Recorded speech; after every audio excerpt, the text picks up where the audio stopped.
Good evening. You're now watching the main news on HKIBC. I'm Chloe Feng. Our top stories tonight. Department of Justice asks for an adjournment in the trial of media tycoon Jimmy Lai.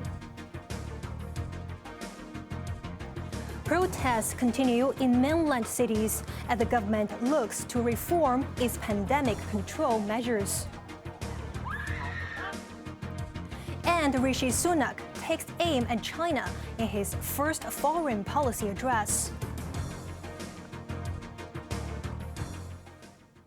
Chief Executive Zhang Li has dropped the ball in Beijing's court to rule whether overseas lawyers can handle national security cases in the city.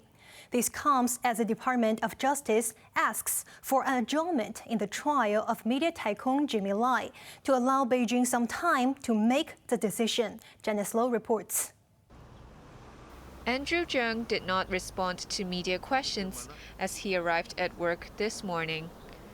The Chief Justice and two other Court of Final Appeal judges ruled yesterday that British lawyer Tim Owen can represent Jimmy Lai in his national security trial. Just hours later, the chief executive announced that he would seek an interpretation from the National People's Congress Standing Committee, the NPCSC, regarding participation by overseas lawyers in national security cases. Today, the government leader refused to speculate on the result. This is a matter for the NPCSC. How eventually, as a result of my request, the interpretation will be made, of course, is the prerogative and the absolute authority of the NPCSC. At the present moment, I'm only requesting for an interpretation of the law to address my question. How eventually that interpretation will be a decision by the NPCSC. Li said it is most suitable for the trial to start after a decision from Beijing. With the trial scheduled to start on Thursday, the Department of Justice said it had written to the court to seek an adjournment. That means Lai, who has been remanded for over 1 year, could face an even longer wait before he can fight his collusion and sedition charges. Li would not answer whether the move was unfair to the 74-year-old, but said he felt the central government will place high importance on the matter. He also denied going after foreign lawyers, saying those who are qualified to practice in Hong Kong will not be affected by the possible ruling. The NPCSC is scheduled to meet at the end of next month, but it remains unknown if members will discuss the matter at an earlier date. Pro-Beijing heavyweight Maria Tam believes if Lai's trial is adjourned until next year, the committee would not need to call for another meeting. Janice Low, HKIBC. The Bar Association defended the government's move to ask the National People's Congress Standing Committee for an interpretation of the national security law, saying it does not damage the city's judicial independence. Meanwhile, Executive Councillor Ronnie Tang said people should not perceive Beijing's top legislature body as another court of appeal. Macy Mock reports. The city's Bar Association does not think that the government's move to ask China's top legislature body to interpret the national security law will damage the city's judicial independence. Victor Dawes, chairman of the Bar Association, stressed Hong Kong has enough legal professionals to handle national security law cases. The National People's Congress Standing Committee, also known as NPCSC, is entitled to interpret the national security law according to the legislation, he added. The exercise of such power will inevitably attract discussions and also criticism of our legal system. The NSL is a relatively new piece of legislation, and we hope that any ambiguity can be clarified by our courts in the future, and the power to interpret under Article 65 can be exercised sparingly. Dawes also defended the Bar Association's move to oppose UK barrister Timothy Owen, who specializes in criminal and human rights law, to represent Apple Daily founder Jimmy Lai in his upcoming national security trial.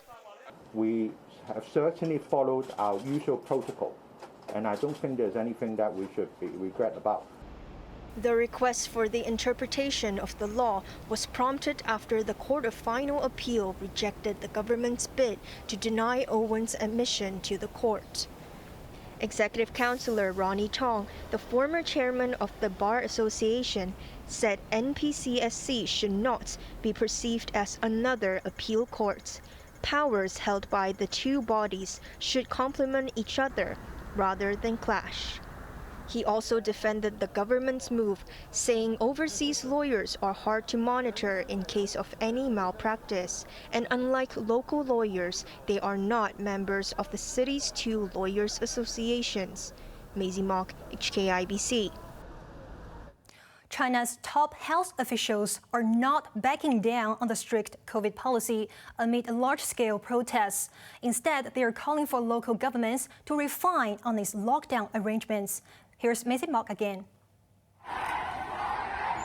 Overnight protests against strict COVID measures have continued in the city of Hangzhou in Zhejiang province. Protesters were seen taken away by police. In today's weekly COVID prevention press briefing, China's top health officials gave no indications that COVID policies would be relaxed, but emphasized that each region should work on fine-tuning its prevention and control measures. When asked whether China is weighing its COVID control policy due to the large-scale protests, the National Health Commission said it has always been closely monitoring the situation. For the containment and control measures, we are doing fine-tuning and modification continuously to the maximum extension. We are going to maintain and control the negative impacts to people's livelihood and lives. He added that lockdown periods should be shortened with minimum disruptions in order to avoid inconvenience to the general population. Officials acknowledged that prolonged lockdowns affect people's mental health and gives rise to anxiety as they live in stressful conditions. Authorities also emphasized that classification of high-risk areas should be kept to a minimum, such as a single housing block rather than a whole neighborhood. They added local officials have set up working committees to deal with mandatory imposition of restrictions, and a task force is also in place to actively deal with complaints. Maisie Mock, HKIBC. Hong Kong's COVID infections have continued to drop for a fifth consecutive day. Of the 7,547 cases recorded today, 590 were imported. The virus took away 13 more lives. Another 67 patients were admitted to hospitals, taking the tally to 2,788. 14 are in intensive care. British Prime Minister Rishi Sunak said the golden era of Sino-British relations is over. In his first foreign policy speech since taking office, Sunak added it was time Britain stand up against competitors. Azam Khan reports. Rishi Sunak was in company of the country's business leaders and political elite at the Lord Mayor's banquet in London. While the word Brexit was mentioned just once and fleetingly in his speech, in the context that the UK will never align with EU law under his watch, the threat of China dominated the larger part of his address, as he remarked on the country's recent lockdown protests. We recognise China poses a systemic challenge to our values and interests. A challenge that grows more acute as it moves towards even greater authoritarianism. Instead of listening to their people's protests, the Chinese government has chosen to crack down further, including by assaulting a BBC journalist. Although Sunak cautioned against the use of Cold War rhetoric when dealing with China, he proceeded to draw the room's attention to the compelling opportunities in the Indo-Pacific. and again linked it to China posing a threat to the region. It's in our interests to keep these trade lines open. It's why we're evolving new long-term defence, industrial and technological partnerships like AUKUS with Australia and the US, and the Future Combat Air System with Italy and Japan. By deepening these ties, we'll help protect the arteries and ventricles of the global economy, supporting security and prosperity, both at home in our European neighbourhood and in the Indo-Pacific. In response, Foreign Ministry spokesperson Zhao Lijian called the remarks a serious distortion of facts and rejected all interference of China's internal affairs. Sunak's comments come just days after Canada unveiled its new Indo-Pacific strategy, which also centered on China, outlining $1.7 billion for boosting military and cybersecurity in the region. Azam Khan, HKIBC.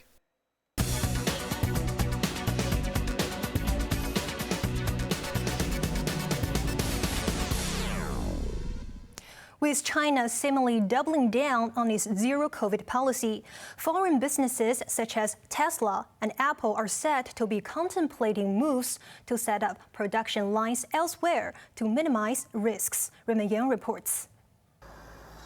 With COVID lockdowns on the mainland becoming more sporadic and random, foreign businesses which once relied on the world's factory are now planning to diversify their production line elsewhere.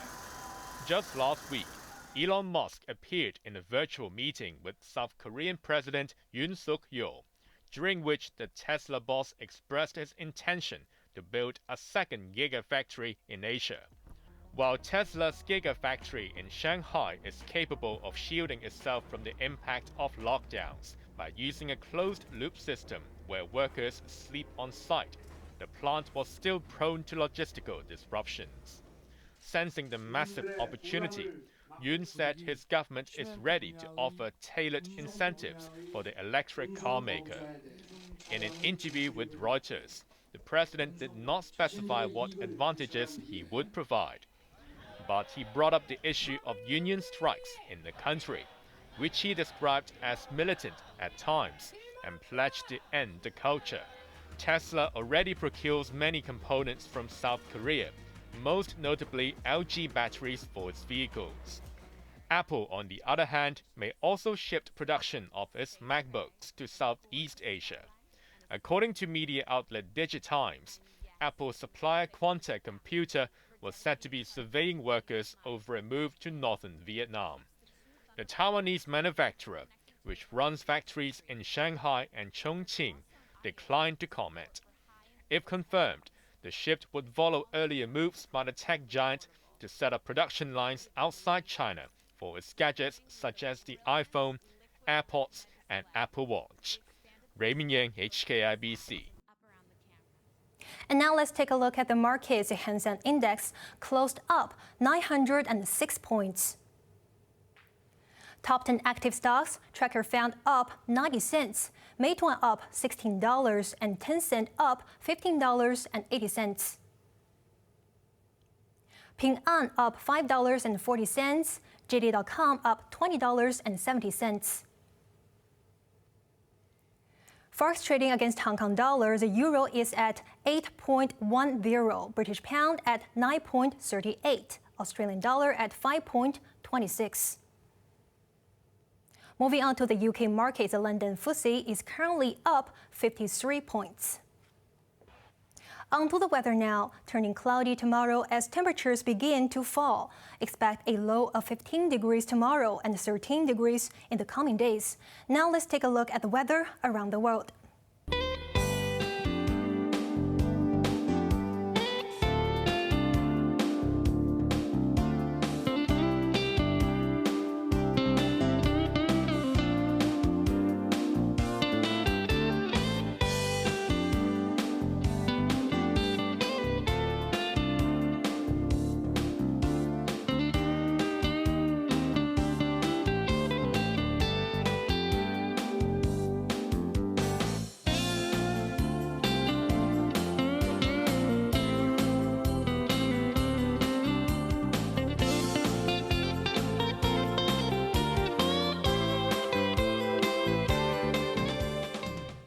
That's our main news for Tuesday night. Join us for more news at 11. I'm Chloe Feng. Thanks for watching. Good night.